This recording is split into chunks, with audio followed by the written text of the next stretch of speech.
تعریف کے محتاج نہیں ہوتے سچے لوگ، پھولوں کو کبھی عطر لگایا نہیں جاتا۔ ایک عورت کی تربیت کا امتحان بہو بننے کے بعد اور اخلاق کا امتحان ساس بننے کے بعد ہوتا ہے۔ گفتگو ہی بتا دیتی ہے تربیت ہوئی ہے یا صرف پالا گیا ہے۔ حضرت علی کا فرمان ہے کہ جو رشتے تمہیں تکلیف دیں ان سے دوری اختیار کر لو۔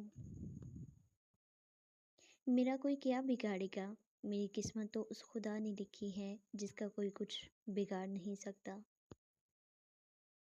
منافق کی 3 نشانیاں ہیں: بات کرے تو جھوٹ بولے، وعدہ خلافی کرے، امانت میں خیانت کرے۔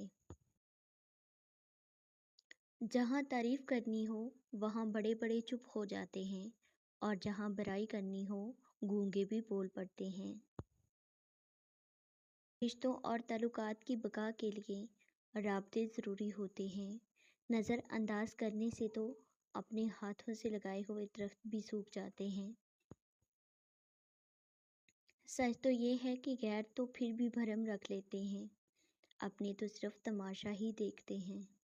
ایک بزرگ سے کسی نے پوچھا، پسند اور محبت میں کیا فرق ہوتا ہے؟ بزرگ نے جواب دیا، آپ ایک پھول دیکھتے ہو اور اسے توڑ کر اپنے پاس رکھ لیتے ہو، یہ پسند ہے، اور اگر آپ اس پھول کو روزانہ پانی دیتے ہو اور اس کا خیال رکھتے ہو تو یہ محبت ہے۔ سب کے دلوں میں دھڑکنا ضروری نہیں ہوتا جناب۔ جب لوگ دل سے اترتے ہیں تب ان سے بات کرنا تو دور، ان کی شکل دیکھنے کا بھی دل نہیں چاہتا۔ رشتوں کے بازار میں آج کل وہ لوگ ہمیشہ ہی اکیلے پائے جاتے ہیں جو دل اور زبان کے سچے ہوتے ہیں۔ ہم ایسے منافق لوگ ہیں کہ کسی کی تکلیف کو اس کے گناہوں کی سزا سمجھتے ہیں اور اپنی تکلیف کو آزمائش۔